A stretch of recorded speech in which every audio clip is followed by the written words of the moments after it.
Now, before we can officially begin with spooky season, we got to go ahead and wrap up the month of September.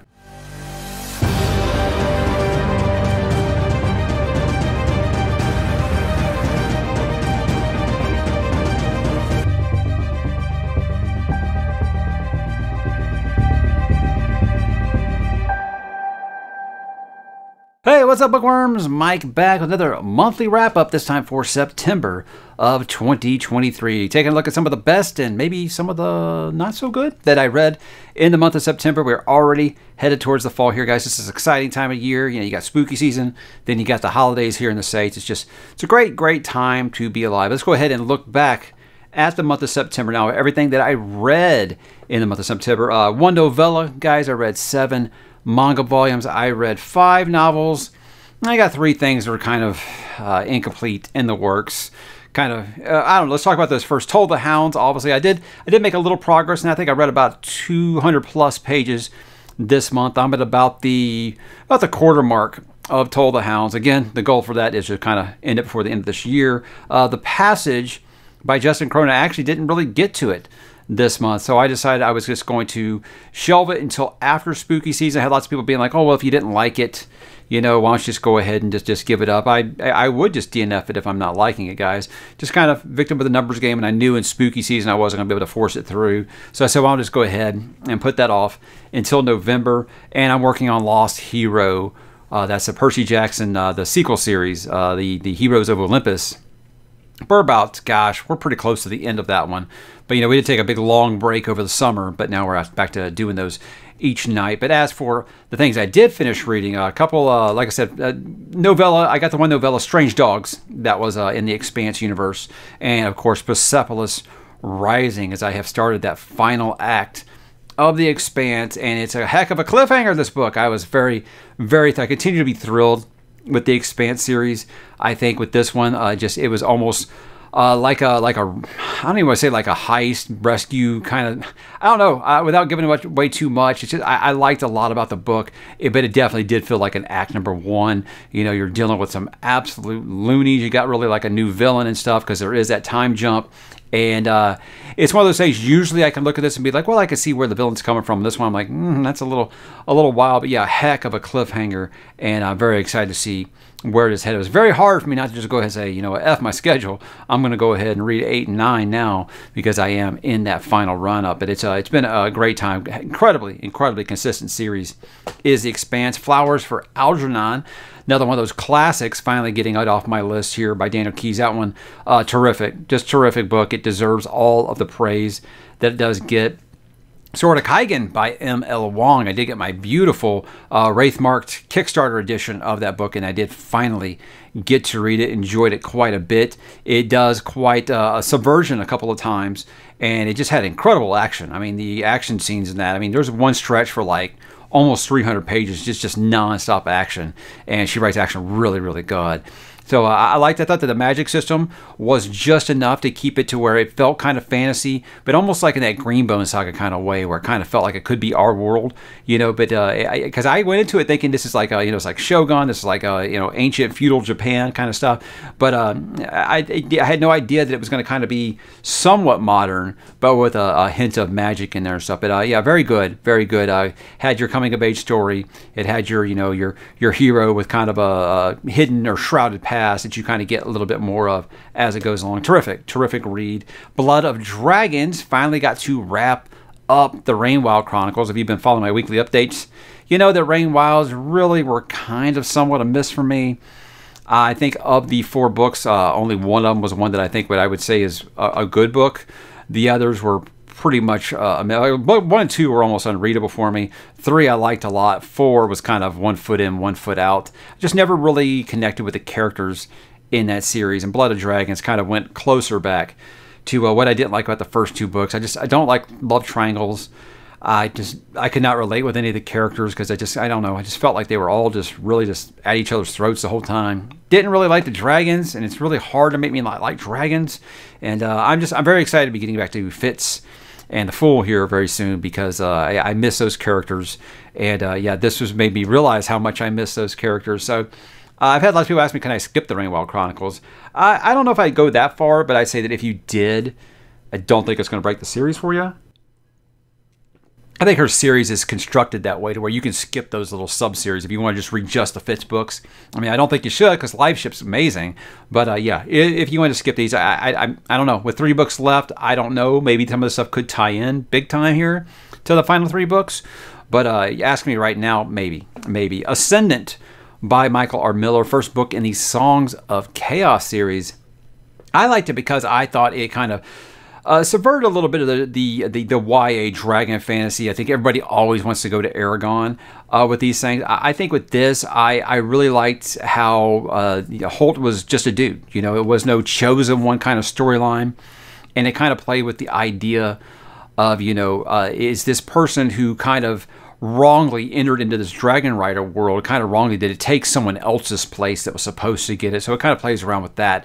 So yeah, I liked it quite a bit. Very, very much of chapter 1 kind of thing to that story. So I'm anxious to see how it develops as it goes forward. But a great debut novel by Michael Miller there. And then One Piece volumes 5 through 12 got all the way through the East Blue Saga of One Piece. So very exciting times in that world. I have enjoyed my time with Luffy and company there, and I'm very, very happy that you guys got me to try out One Piece, because me and my kid are kind of enjoying it together, and it's been a great bonding experience. How about book of the month, you guys? I actually kind of went back and forth on this one. I think I had 3 that were really up for it this month. Persepolis Rising was a finalist. I'd say Sword of Kaigen was a finalist. But guys, I've got to go with Flowers for Algernon by Daniel Keyes. And the reason I'm going with Flowers for Algernon, guys, is because when you get a classic, and sometimes you can feel like, really, this is considered a classic. Why? I'm not really understanding. Never happened with this one. I understand exactly why this one was a classic, guys, because it was beautiful. It was really well written. Never really dragged. I love the narrative style, you know, where I get like these journal entries of this person, kind of seeing it from their perspective of going from quite simple to ridiculously over genius, you know, back to maybe, well, you'll see. If I feel like I'm the last person in the world that's read this book, but I'll just say I loved it. I think it's really beautiful the way that it puts an eye on how we treat mental health. You know, it's one of those things where you see how he goes through these changes, and it's how people treat him differently. And I think as someone who has a child with special needs, seeing the way that his parents treat him is just heartbreaking when you read this. So everyone said that this is a book that made them cry. It didn't make me cry, guys, but I'll say I did feel a little bit of pressure right here while I was reading it. It's a very, very touching book. It's a very thought-provoking book in that kind of speculative fiction way, almost like in a Michael Crichton kind of way, where it's making you think, hey, maybe we could do this, but should we? Should we be playing with these things? So it's very much one of those books that's going to make you think. It's going to stick in your head for a little while afterwards. But yeah, again, I think it was just beautifully written, and it's a classic for a reason. It really is, and that's why, guys, it is my book of the month for September. Shouldn't really surprise anyone who has read it and knows how wonderful it is. But if you are one of the last people on earth who haven't read it, I definitely think that you should pick up Flowers for Algernon, my book of the month for September. Let's take a look at channel growth, you guys. It was a football game today, guys. I'm very, very thirsty. Let's just put it that way. We crossed 100,000 subscribers on the channel in September, so that's been a fun target to kind of look at. I mean, I think every YouTuber that starts, you know, they think, hey, could I ever get to 10,000? Could I get to 50,000, 100,000? You know, it's always kind of like this pie in the sky kind of thing. Could I get that far? Finally do, and you know what, if things just kind of go on as they always did, sure, I got a nice pretty plaque and things like that, and it feels nice. It feels like an accomplishment. You know, someone who's goal oriented such as myself is really, really cool to see. So I want to thank you guys for helping that happen, because literally I could not got there without you. So thank you so much for helping me reach that. I feel like we reached this together, so I hope you guys felt that accomplishment as much as I did. But as for channel growth, guys, pretty good month. 2,699 new subscribers. That is up 299 from the month of August. Total views, 492,000 views. That's up 16,000 from August. And watch time, 91,000 hours, up 11,000 from August. So again, guys, I said it last month, I'll say it again this month. As a content creator, what you want to see is 3 green arrows in these 3 categories. That is always something that means the health of the channel is doing quite well. So I think, you know, you get close to that 100,000, I started getting more and more rapid subs, so people who kind of wanted to be a part of it. So I thank them, and I hope that they have decided to stick around as we continue to kind of build upon what has already been here. So very, very excited about the direction of the channel right now. And guys, it's just going to be more of the same. So I think what I said was, no, I'm not actually retiring. That was just a joke. But as long as you guys keep watching, I shall keep making them. So how about that content that I have been making? Well, most popular content this month, guys. I did 13 videos, 2 shorts, and 2 live streams. Now, actually, 2 live streams. One of them was like an 8-hour live stream that did like 100,000 thing, and I've deleted that video because obviously 8 hours just sitting on your channel not being watched is going to be quite bad. But I have moved it over to the podcast page.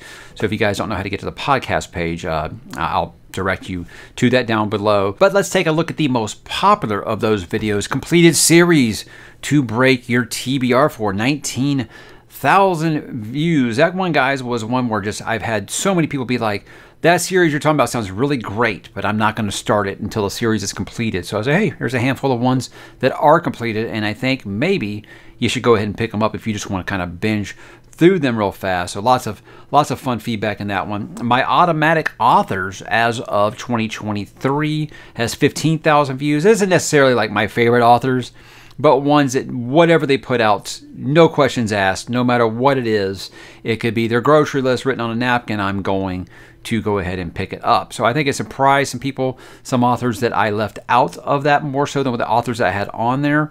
And some of them I said, hey, some of them I can't. I feel like I've liked one series and I haven't liked some of their other series, so maybe I can't really call them automatic that no matter what they put out, I'm going to buy it. But the ones that I list there are the ones that I think that anything they put out, they could put out a book of poetry and I'm probably going to buy it. August 2023 book haul has 13,000 views. A very, very fun book haul. I got to say thank you to those wonderful people who sent me those One Piece box sets, which they ain't cheap. They ain't cheap. So I always love doing book hauls because I feel like it generates a lot of conversation and I get to help out some self-published authors who are looking to maybe get their name out there. My spooky season TBR, so just my October TBR, but obviously had a little different flavor to it since spooky season is an event on the channel. Even did my reading introduction excerpt at the beginning and all that thing.